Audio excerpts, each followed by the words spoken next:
All right, Brandon, thank you so much for joining us today. Hey, thanks for having me. I'm really excited to be on the show and get to chat with you a little bit here. Yeah, so we're going to get into it. And I am excited to hear about, is it enlistedmoneyguide.com? Is that the website? It's just enlistedmoney.com. Okay. So we were just chatting a minute ago. You said you crossed this domain. How in the world did you get into this space? What made you look for this? Like, tell us about who you are, your background, and enlisted money. Yeah, I'm a little bit all over the place, but long story short, I was terrible with money and ended up realizing in a cold, stinky tent in Afghanistan that financing a brand new pickup truck maybe wasn't the best idea, and kind of realized that, hey, I could have almost bought the truck that I had before that I loved in cash for what I'm paying in interest on this truck. So that Mm. led me down a whole long journey, through, blogs and all that. Ended up doing the total money makeover thing, the Dave Ramsey deal, getting out of debt. Yeah, Fast forward, kind of like, yeah, all that change has been really excellent in our life, and I wanted to help other people. And when I finished my bachelor's degree, I kind of had a void there. I was used to getting up at 4:30 in the morning, doing my studies and all that kind of stuff. And after I finished my bachelor's degree, I just started reading a lot of personal finance and getting into it. And pretty soon I was like, I'm kind of at the end of all the 1.0 stuff. Like, where's the 2.0, the 3.0? And so totally. that's when I really started kind of getting into just digging deeper and ended up looking into coaching, planning, all that kind of stuff. So that was really kind of the nexus for me getting into this space in the beginning. So tell me about the 2.0 version. Like, have you been to in a way? I would love to hear about kind of how you unpack that and how you're supporting other people with that side of things. Yeah, I think that there's so much stuff that, especially like whenever you get into a lot of blogs and stuff like that, it's like, okay, save more, spend less, whatever. It's like, okay, I got that, but it's like, okay, I got Roth versus traditional, but like, why? And then like, like a little kid, like, but why? And why is it Mhm. like that? And why is this like that? And why is that like that? And what is this thing? And then, so just the more threads you pull, the more questions you have. And I was like, there's like the internet has like some ideas, but there's like nothing concrete. And so that was where I was like, I'm gonna have to go back to school to like really understand this stuff because I wanted to help other people, but I wanted to make sure that like I knew what I was talking about. I needed that confidence for me Right. to make sure that like I wasn't giving bad advice. And so I originally looked at coaching and seemed like that's not really that well regulated. Like there's kind of like, yeah, you don't have to have anything to be a coach, or you could do this AFC thing, or you could do, whatever. But then I kind of stumbled into like financial planning as a thing, and it was like, okay, well, what's this? I literally had no idea that there was a profession called financial planning. Yeah. And then before I knew it, I found a scholarship through the American College, applied for that, and yeah, fast forward, I've started a paraplanning business, started a couple different blogs, and yeah, I'm just kind of just I'm doing stuff and trying to help people like me. Well, preferably somebody that was like me when I was 18 before I made all the mistakes. So that's really kind of the what I'm trying to do and circumvent people having to learn the hard way. I've already made those mistakes. There's a lot of us that have already made those mistakes, and so I'm trying to kind of share what I know and share other stories as well, so that people can see that and go, "Oh, I don't have to do it that way. I can do it a different way and have a much better life." So that's really kind of what I'm trying to get into as far as all that goes. So tell me a little bit more about who you're specifically targeting. So I know when you said you're like 18, are you Mhm. exclusively working with the military community? Or tell us a little bit more about that. So for my personal project, the enlisted money project, it is for basically what I'm trying to find PFC Lovinger of today and find them and help them out. But also interestingly enough, I've been starting to write about me preparing for my own retirement, and so I've been getting a lot of good feedback and a lot of questions and dialogue with that. So I've been kind of leaning into that a little bit here lately. But yeah, but I mean ultimately.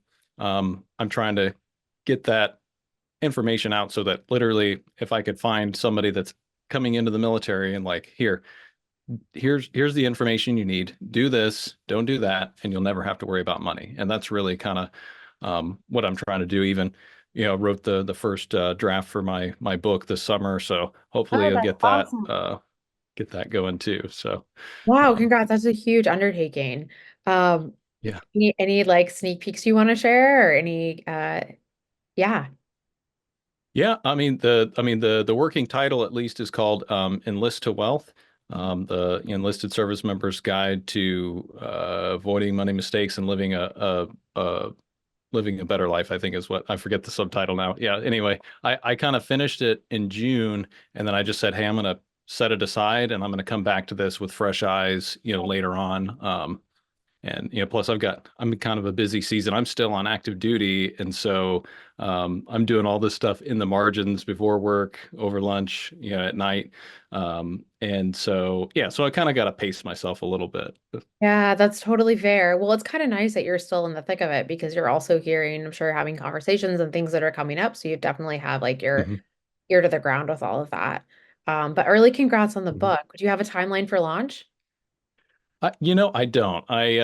Yeah, I'm kind of just giving myself a little bit of space and, taking my time with it. So, I'm not going to let it sit there forever. I know, there's a tendency to like, hey, like I could always make it better and all that. But, really my plan is to this winter dig in and do my own first self edit. And then save up a little bit of money to pay for an editor and kind of go through that process. So hopefully about the time I retire, I'll have that ready. So, That's so but awesome. we'll Early see. congrats. Yeah. Okay. So since you've been going through this whole, book process, like writing the book and figuring this Mhm. out, and then also just like your own personal experiences, are there any stories, like you had shared the story earlier about you're like, I wish I wouldn't have bought that car. Like, had I known, fill in the blank. Are there any stories that would help to tell listeners about kind of like lessons learned, if they were in your shoes? That was a great example about the car. Any other kind of thoughts that you said, like, hey, if you do X, Y, and Z, or be aware of this like big red flag, what would you like to tell folks? Yeah, I mean, really the biggest thing is just understanding what pay and benefits you have and what you can actually do with that. And being really cautious about debt. And, there's so many people out there that really look and really prey upon service members and go, hey, look, you've got the steady paycheck, you're making the big bucks now, whatever, and then get you to finance everything. I mean, I literally, I mean, it's kind of laughable now, but like I literally financed our wedding ring set at a place that you could also buy subwoofers. So just to give you an idea of the kind of places that, Uh, soldiers find themselves. And so, but it's yeah, real. Like, but it's a it's, real yeah. story, right? So, but go ahead. Mhm. Yeah, so yeah, I mean, and that's, it's not, a lot of, and just as a recruiter, I got to see this a lot is like, a lot of us came from places where money management wasn't a thing because there was no money to manage. And so that you're kind of, in an uphill battle, to a certain extent, at least with, the enlisted folks. But I guess kind of getting back to that as far as like stories and things like that, I actually have on my website two pages on there, one for enlisted money confessions and one for enlisted money success stories, just to be able to share those kind of stories and things like that. So I don't have a lot of them up there yet, but I'm starting to build up a few. I think I just posted success story number 5, and I think I'm up to confession number 3 or 4. So yeah, we're getting there. But just trying to share that and just let people know that you're not alone. Like there's other people that are going through this or have gone through this. And if you just take small, consistent action over time, you can do a lot with even the little pay that you think you have. There. So, I mean, with that, are there any like good habits or takeaways or things that if you kind of like could go back to your former self and say that kind of come out maybe in this book or yeah, I'd love to hear that too. Yeah, I mean, I think the biggest thing is just understanding some of these things that are out there, and understanding the power of some of them. Like, say, for instance, when I joined, the only thing I remember from my brief on the TSP, which is our equivalent of like a 401k, is they're going to take money out of your check and you can't use it till you're 60. Like that's, yeah. And I was like, hey man, I need this now. I don't know if you know much about my life, but I need this cash now. And so I didn't invest anything in the TSP. I didn't know. And just by really dumb luck. I ended up starting a Roth IRA and putting $50 a month in there. This was, I don't know, yeah, I can't remember. But just out of dumb luck, I started putting $50 a month in there. Before I knew it, there was 20,000 in there, and then it's doubled and it's continued to grow. I was like, man, if I would have done On that, this. like Yep. 5% with my TSP from the get-go, or and done that, then I would have been, in a much better spot, and I would have never missed the money. I didn't, I spent money on cigarettes and everything else, and I never missed that money. If I would have put a little bit of that into something like that, I would have been in a much better position, and I would have had a lot more confidence to leave the military sooner, whenever, if that was, my choice. So, but kind of always felt stuck, at least in the beginning part of my career. So, Yeah, no, it's well, like you said, there's a lot of mixed messages. And then also, I mean, hmm when you jump into the beginning part of your career, I mean, you're thrown in, like you're going for it, you know? So you might be hmm 18, but yeah, you're doing stuff that is yeah, they throw you, I don't know, say it's into the deep end of it, right? So there's that too, right? yeah. All of it. Yeah, definitely. And well, and that's the thing too. Like, I don't, there's a book called Scarcity that I really like. And it kind of talks about that a little bit too, is like when you have a lot of stuff going on and you're getting, thrown into the deep end, on many different fronts, you don't make the best choices because you're just doing everything just fast and in a hurry. And there's so much information that's getting thrown at you. I mean, that's kind of like the the way that the military trains you a lot of times is just, drink from a fire hose. You get, bombarded with all these mandatory trainings and you just become numb to it. And maybe it's good information, maybe it's, okay, but you just end up just going, this is too much, and like I'll figure it out later. And Yep. then later comes and you're like, oh gosh, this isn't exactly where I wanted to be in life. Yeah, well, I appreciate what you're doing too, because by educating others that are willing to pick up the book or read the stories or listen, whatever it might be, that hopefully you're cutting through the noise to be able to say, like, these are decisions you don't want to make super quickly, or the decisions that you make should just be smart for your long-term planning. So appreciate that Mhm. you're, paying it forward in that way. Any other kind of thoughts that you have for people that are kind of like at their 2.0? Like what things should they be thinking out about at that point? Should they be talking with someone like yourself, or kind of what advice would you have for someone that maybe has done the Dave Ramsey? They've taken in these Mhm. tips, right? And they're ready to kind of go upstream. Yeah, I think that I mean, unless you want to go like what I did to actually go back to school, there are more resources out there available.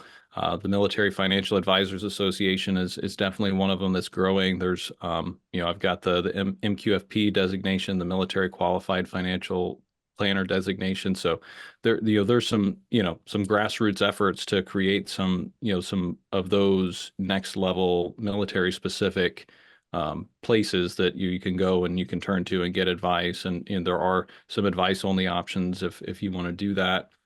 There's a lot of different coaches and things that are available as well. Also, I mean, that's another thing too.